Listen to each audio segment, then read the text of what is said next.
വിസ്മയത്തിൻ്റെയും കൗതുകത്തിൻ്റെയും കലയാണ് സിനിമ. ചലച്ചിത്രവുമായി ബന്ധപ്പെട്ട എല്ലാറ്റിനും അത്ഭുതത്തിൻ്റെ പരിവേഷമുണ്ട്.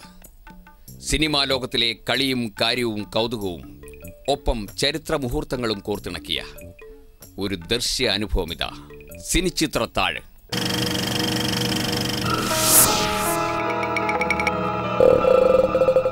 ചലച്ചിത്ര ലോകത്തെ കൗതുകങ്ങളുടെ താഴ് തുറക്കുന്ന സിനിച്ചിത്രത്താഴിലേക്ക് സ്വാഗതം. സിനിച്ചിത്രത്താഴിൽ പതിവ് പോലെ ആദ്യം കൗതുകച്ചെല്ലാം.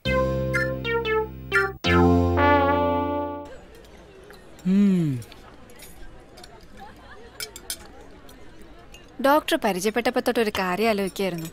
സീരിയസ് ഡിസീസ് കണ്ടീഷൻസ് ഹാൻഡിൽ ചെയ്യുന്ന ഡോക്ടർക്ക് എങ്ങനെ ഇത്ര ലൈറ്റായി ബിഹേവ് ചെയ്യാൻ പറ്റുന്നത്? That's very simple. I have no regrets about the past. I'm not anxious about the future. I'm just living in the present. പിന്നെ ഇത് ദുബായാണ്. സന്തോഷമായാലും സങ്കടമായാലും അതിനിവിടെ 10 നിമിഷത്തെ ആയുസേ ഉള്ളൂ. ഈ മുഖമാണ് ഇപ്പോഴത്തെ ഹരം. ഈ കഷണ്ടിയാണ് ഇപ്പോഴത്തെ ട്രെൻഡ്. കഷണ്ടിയിൽ മുടികളിർക്കാനുള്ള മരുന്നുകൾക്കായിരുന്നു അടുത്ത കാലം വരെ ഡിമാൻഡ്. എന്നാളിപ്പോൾ കാലം മാറി, കഥ മാറി, മുടി മാറി. ഉള്ള മുടി കൊഴിഞ്ഞു പോയിട്ട് ഫഹദ് ഫാസിലിനെ പോലെ കഷണ്ടി തെളിയാനുള്ള മരുന്ന് അന്വേഷിക്കുന്നു അത്രയേ ചെറുപ്പക്കാർ. ശിവ എന്താ കഥ? കഥ എന്തായിരുന്നാലും മലയാള സിനിമയുടെ മുഖ്യ ആകർഷണമായി മാറിയിരിക്കുന്നു ഫഹദ് ഫാസിൽ എന്ന നടൻ. കണ്ട് രണ്ട് കണ്ണ്, കണ്ട് രണ്ട് കണ്ണ്, കഥകിൻ മറവില് നിന്ന് കരിനില കണ്ണുള്ള പെണ്ണ്, കുറുനിര പരത്തണ പെണ്ണ്. കണ്ട് രണ്ട് കണ്ണ്, കണ്ട് രണ്ട് കണ്ണ്, കണ്ട് രണ്ട് കണ്ണ്, കണ്ട് രണ്ട് കണ്ണ്, കഥകിൻ മറവില് നിന്ന് കരിനില കണ്ണുള്ള പെണ്ണ്, കുറുനിര പരത്തണ പെണ്ണ്. അതേ കുടുംബത്തിൽ തന്നെയുള്ള ഒരാളായിരുന്നു ഒരു സമയത്ത് മലയാള സിനിമയിലെ പ്രധാന താരം. അഭിനയത്തിലല്ല, സംവിധാനത്തിലായിരുന്നു അദ്ദേഹത്തിൻ്റെ സ്റ്റാർഡം.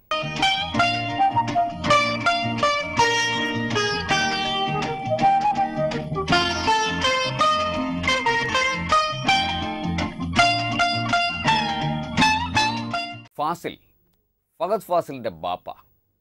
എത്രയോ സൂപ്പർ ഹിറ്റ് സിനിമകൾ എഴുതി സംവിധാനം ചെയ്തു അദ്ദേഹം. എല്ലാം ഒന്നിനൊന്ന് മെച്ചം.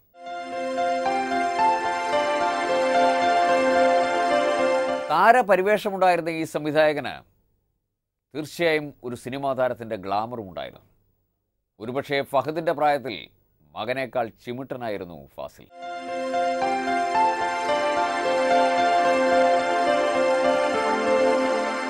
എന്നിട്ടും എന്തേ ഫാസിൽ അഭിനയിക്കാൻ തയ്യാറായില്ല? മറന്നതാണോ? ആരും ഓർമ്മിപ്പിക്കാത്തതാണോ? അതോ താല്പര്യമില്ലാഞ്ഞിട്ടാണോ? തൻ്റെ തട്ടകം ക്യാമറയ്ക്ക് മുന്നിലല്ല പിന്നിലാണ് എന്ന തിരിച്ചറിവാണ് കാരണം. നാടകങ്ങളിലും മിമിക്രി വേദികളിലും അഭിനയിച്ച് കസറിയിട്ടുള്ള ഫാസിലിന് പക്ഷേ ഒരു സിനിമയിലെങ്കിലും അഭിനയിക്കാമായിരുന്നു. എന്നാൽ കേട്ടോളൂ സുഹൃത്തുക്കളെ, ഫാസിൽ ഒരു സിനിമയിൽ അഭിനയിച്ചിട്ടുണ്ട്. അതിങ്ങനെയാണ്. What A surprise! എന്താ അലക്സേ, നീ എങ്ങനെ അറിയാം അവളെ? നിനക്കെന്തറിയാം അവളെ കുറിച്ച്? എനിക്കൊന്നും അറിയില്ല. പറഞ്ഞു കാണില്ല അവൾ ആരോട്. എന്ത് പറയാ? പറയാ അലക്സേ. She's a dying patient. I mean her days are number. ദിവസങ്ങളെന്നല്ല മണിക്കൂറുകൾ വരെ എണ്ണപ്പെട്ട അനുനിമിഷം മരിച്ചുകൊണ്ടിരിക്കുന്ന ഒരു പാവം പെൺകുട്ടിയാണ് അവൾ. ഈശ്വര, അവൾ ഇപ്പോഴും ജീവനോടെ, അതും എന്റെ മുമ്പിൽ. ഇല്ല അലക്സ്, നിനക്ക് ആദ്യമായിട്ട് കാണും. ഇല്ല, ഒരിക്കലും തെറ്റില്ല. എന്റെ അനിയത്തി ഉഷയുടെ ഏറ്റവും വലിയ കൂട്ടുകാരി, അവളുടെ ജീവന്റെ ജീവൻ. നിനക്കറിയാമോ, ഡൽഹിയിലെ ആ കോളേജ് മുഴുവൻ അവളുടെ ഡാഡി എല്ലാവരും കാത്തിരിക്കുകയാണ് അവളെ കുറിച്ചുള്ള എന്തെങ്കിലും വിവരങ്ങൾ അറിയാൻ. എന്താണ് അവളുടെ അസുഖം? ബ്രെയിനാണ്. നോക്കത്താ ദൂരത്ത് കണ്ണുനട്ട് എന്ന സ്വന്തം ചിത്രത്തിൽ മോഹൻലാൽ അവതരിപ്പിച്ച കഥാപാത്രത്തിന്റെ സുഹൃത്തായിട്ടാണ് സംവിധായകൻ ഫാസിൽ അഭിനയിച്ചത്. സിനിമയും മോശമായില്ല, ഫാസിലും മോശമായില്ല. രാത്രി 1 മണിയായി എറണാകുളത്തെത്തി ഒരു ഓട്ടോ പിടിച്ച് നേരെ ഒരു ലോഡ്ജിലേക്ക് ഗേറ്റിൽ ചെന്നപ്പോ രണ്ടെണ്ണോ ചരക്കുകളാണ്. ഒന്നൊരാറ്റം ചരക്ക്, ഒന്നൊരറുബോ. നീ ആറ്റനെ തന്നെ അറുബോറിനെ തന്നെ അങ്ങ് എടുത്തു. എന്താ അല്ലെ, മറ്റേ അങ്ങനെ വരുന്ന മൂഡ് ഓഫ്. എന്നിട്ട് കൗണ്ടറിൽ ചെന്നപ്പോഴാ വേറെ രസം. റൂമില്ലാന്ന്. സ്ഥിരം പരിപാടിയാ. എന്നിട്ട് നീ എന്ത് ചെയ്തു? ഞാൻ ഒന്ന് വരട്ടി നോക്കി സ്ട്രോങ് ആയിട്ട് രക്ഷയില്ല. അവന്മാരും ഭയങ്കര സ്ട്രോങ്. പിന്നെ അതൊക്കെ പറഞ്ഞിട്ട് 2 മണി ഇതിൽ അങ്ങ് തീർന്നു. ഒടുവിൽ മുറിക്കകത്ത് കയറിയപ്പം മണി 2:30. എന്നിട്ട് ഇന്ന് ഉച്ചയ്ക്ക് 1 മണിക്ക് റൂം വിട്ടിങ് പോന്നു. അപ്പൊ ഒന്നും ചെയ്തില്ലേ? പിന്നെ ചെയ്യാതെ എങ്കിൽ അത് പറയാശരേ. എനിക്ക് വലിയ ഇൻട്രസ്റ്റ് ഉണ്ടായിട്ടൊന്നുമില്ല. പിന്നെ വർത്തമാനം പറഞ്ഞിരിക്കാൻ വല്ല സബ്ജക്ട് വേണമെന്ന് അറിയാ. നീ പറയുന്നെല്ലാം പറ. വിശേഷം തീരുന്നില്ല. അദ്ദേഹം അഭിനയിച്ച ക്യാരക്ടർ മറ്റൊരു നടന് വേണ്ടി മാറ്റിവെച്ചിരുന്നതാണ്. അതിയാന് പകരമാണ് ഇതിയാൻ കയറി അഭിനയിച്ചത്. അപ്പോൾ ആരായിരിക്കും ആ മറ്റേ നടൻ? യെസ്, യോ വൺ. വെറും സ്റ്റെനോഗ്രാഫർ അല്ല, ഗ്ലോറിഫൈഡ് സ്റ്റെനോഗ്രാഫർ.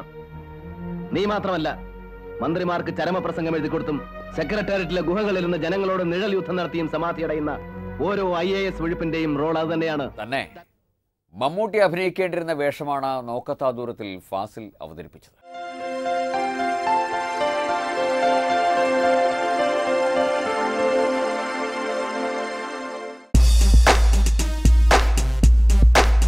തിരുച്ചിത്രത്താഴ് കാണാം കേൾക്കാം ഒരു ഇടവേളയ്ക്ക് ശേഷം.